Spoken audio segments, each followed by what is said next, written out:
गणेश चतुर्थी, जिसे विनायक चतुर्थी या गणेश उत्सव भी कहा जाता है, भगवान गणेश के जन्मदिन के रूप में मनाया जाता है। यह त्यौहार 10 दिनों तक चलता है, जिसमें गणेश जी की मूर्तियों की स्थापना और पूजा की जाती है और फिर विसर्जन किया जाता है। गणेश चतुर्थी से संबंधित 4 कथाएं प्रचलित हैं। पहली कथा श्री गणेश चतुर्थी व्रत की पौराणिक कथा के अनुसार एक बार भगवान शिव तथा माता पार्वती नर्मदा नदी के किनारे बैठे थे। वहाँ माता पार्वती ने भगवान शिव से समय व्यतीत करने के लिए चौपड़ खेलने को कहा।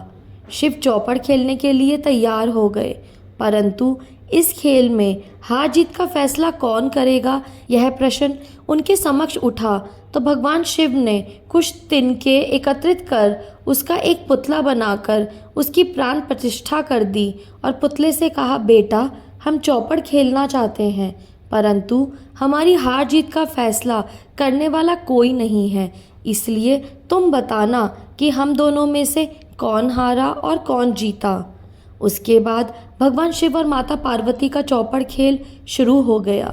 यह खेल 3 बार खेला गया और संयोग से तीनों बार माता पार्वती की जीत हुई।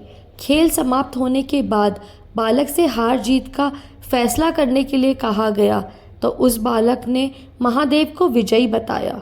यह सुनकर माता पार्वती क्रोधित हो गई और क्रोध में उन्होंने बालक को लंगड़ा होने, कीचड़ में पड़े रहने का श्राप दे दिया। बालक ने माता पार्वती से माफ़ी मांगी और कहा कि यह मुझसे अज्ञानतावश ऐसा हुआ है, मैंने किसी द्वेष भाव में ऐसा नहीं किया। बालक द्वारा क्षमा मांगने पर माता ने कहा, यहाँ गणेश पूजन के लिए नाग कन्याएं आएंगी, उनके कहे अनुसार तुम गणेश व्रत करो, ऐसा करने से तुम मुझे प्राप्त करोगे। यह कहकर माता पार्वती शिव के साथ कैलाश पर्वत पर चली गई। 1 वर्ष के बाद उस स्थान पर नाग कन्याएं आईं। तब नाग कन्याओं से श्री गणेश के व्रत की विधि मालूम करने पर उस बालक ने 21 दिन लगातार गणेश जी का व्रत किया। उसकी श्रद्धा से गणेश जी प्रसन्न हुए। उन्होंने बालक को मनवांछित फल मांगने के लिए कहा। उस पर उस बालक ने कहा, हे विनायक, मुझ में इतनी शक्ति दीजिए कि मैं अपने पैरों से चलकर अपने माता पिता के साथ कैलाश पर्वत पर पहुंच सकूं और वे यह देख प्रसन्न हों। इस पर गणेश जी ने कहा, तथास्तु, और वह बालक ठीक हो गया। सो जैसे गणेश जी ने उस बालक की इच्छा को पूर्ण किया, वैसे ही सबकी इच्छाओं को पूर्ण करें। श्री गणेशाय नमः, श्री गणेशाय नमः, श्री गणेशाय नमः। आइए अब सुनते हैं गणेश चतुर्थी व्रत की दूसरी कथा। एक समय की बात है, राजा हरिश्चंद्र के राज्य में एक कुम्हार था। वह मिट्टी के बर्तन बनाता, लेकिन वे कच्चे रह जाते थे। एक पुजारी की सलाह पर उसने इस समस्या को दूर करने के लिए एक छोटे बालक को मिट्टी के बर्तनों के साथ आवा में डाल दिया। उस दिन संकष्टी चतुर्थी का दिन था। उस बच्चे की माँ अपने बेटे के लिए परेशान थी। उसने गणेश जी से बेटे की कुशलता की प्रार्थना की। दूसरे दिन जब कुम्हार ने सुबह उठकर देखा तो आवा में उसके बर्तन तो पक गए थे, लेकिन बच्चे का बाल भी बाका नहीं हुआ था। वह डर गया और राजा के दरबार में जाकर सारी घटना बताई। इसके बाद राजा ने उस बच्चे और उसकी माँ को बुलवाया तो माँ ने सभी तरह के विघ्न को दूर करने वाली संकष्टी चतुर्थी का वर्णन किया। इस घटना के बाद से महिलाएं संतान और परिवार के सौभाग्य के लिए संकट चौथ का व्रत करने लगी। आइए तीसरी कथा सुनते हैं। एक समय की बात है कि विष्णु भगवान का विवाह लक्ष्मी जी के साथ निश्चित हो गया। विवाह की तैयारी होने लगी। सभी देवताओं को निमंत्रण भेजे गए, परंतु गणेश जी को निमंत्रण नहीं दिया। कारण जो भी रहा हो, अब भगवान विष्णु की बारात जाने का समय आ गया। सभी देवता अपनी पत्नियों के साथ विवाह समारोह में आए। उन सब ने देखा कि गणेश जी कहीं दिखाई नहीं दे रहे हैं। तब वे आपस में चर्चा करने लगे कि क्या गणेश जी को नहीं न्योता गया या स्वयं गणेश जी ही नहीं आए हैं। सभी को इस बात पर आश्चर्य होने लगा। तभी सबने विचार किया कि विष्णु भगवान जी से इसका कारण पूछा जाए। विष्णु भगवान से पूछने पर उन्होंने कहा कि हमने गणेश जी के पिता भोलेनाथ महादेव को न्योता भेजा है। यदि गणेश जी अपने पिता के साथ आना चाहते हैं तो आ जाते, अलग से न्योता देने की कोई आवश्यकता भी नहीं थी।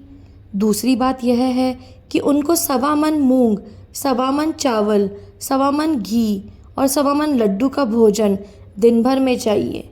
यदि गणेश जी नहीं आएंगे तो कोई बात नहीं, दूसरे के घर जाकर इतना सारा खाना पीना अच्छा भी नहीं लगता। इतनी वार्ता कर ही रहे थे कि किसी ने एक सुझाव दिया। यदि गणेश जी आ भी जाए तो उनको द्वारपाल बनाकर बैठा देंगे कि आप घर का ध्यान रखना। आप तो चूहे पर बैठकर धीरे धीरे चलोगे तो बारात से बहुत पीछे रह जाओगे। यह सुझाव भी सबको पसंद आ गया तो विष्णु भगवान जी ने अपनी सहमति दे दी। होना क्या था, इतने में गणेश जी वहाँ आ पहुँचे और उन्हें समझा बुझाकर घर की रखवाली करने बिठा दिया।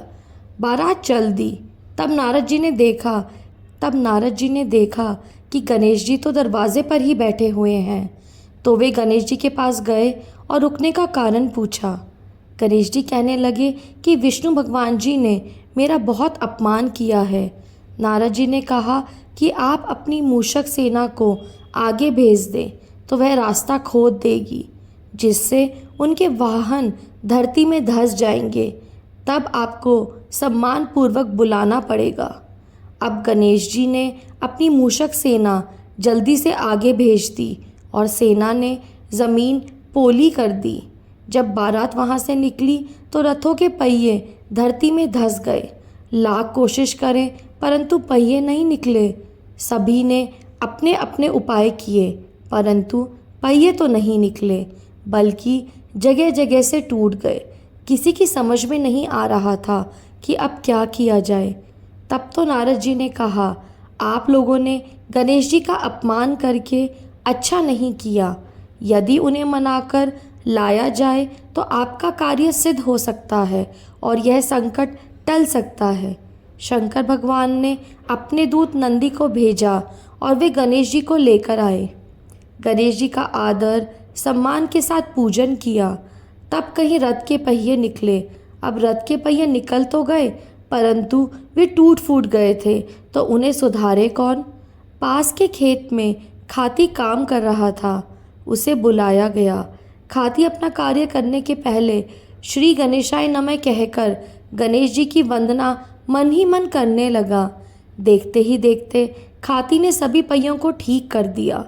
तब खाती कहने लगा कि हे देवताओं, आपने सर्वप्रथम गणेश जी को नहीं मनाया होगा और ना ही उनकी पूजन की होगी, इसलिए तो आपके साथ यह संकट आया है। हम तो मूर्ख अज्ञानी हैं, फिर भी पहले गणेश जी को पूजते हैं, उनका ध्यान करते हैं। आप लोग तो देवतागण हैं, फिर भी आप गणेश जी को कैसे भूल गए। अब आप लोग भगवान श्री गणेश जी की जय बोलकर जाएं तो आपके सब काम बन जाएंगे और कोई संकट भी नहीं आएगा। ऐसा कहते हुए बारात वहाँ से चल दी और विष्णु भगवान का लक्ष्मी जी के साथ विवाह संपन्न करा के सभी सकुशल घर लौट आए। हे गणेश जी महाराज, आपने विष्णु जी को जैसा कारज सारियो, ऐसो कारज सबको सिद्ध कर जो। बोलो गजानन भगवान की जय। आइए अब चौथी कथा सुनते हैं। पौराणिक एवं प्रचलित श्री गणेश कथा के अनुसार एक बार देवता कई विपदाओं में घिरे थे। तब वह मदद मांगने भगवान शिव के पास आए। उस समय शिव के साथ कार्तिकेय तथा गणेश जी भी बैठे थे। देवताओं की बात सुनकर शिव जी ने कार्तिकेय व गणेश जी से पूछा कि तुम में से कौन देवताओं के कष्टों का निवारण कर सकता है। तब कार्तिकेय व गणेश जी दोनों ने ही स्वयं को इस कार्य के लिए सक्षम बताया। इस पर भगवान शिव ने दोनों की परीक्षा लेते हुए कहा कि तुम दोनों में से जो सबसे पहले पृथ्वी की परिक्रमा करके आएगा वही देवताओं की मदद करने जाएगा।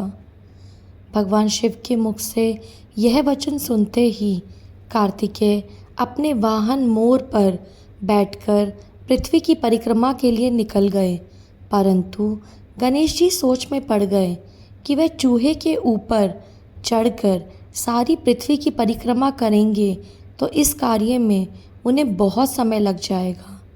तभी उन्हें एक उपाय सूझा। गणेश जी अपने स्थान से उठे, अपने माता पिता की 7 बार परिक्रमा करके वापस बैठ गए। परिक्रमा करके लौटने पर कार्तिकेय स्वयं को विजेता बताने लगे।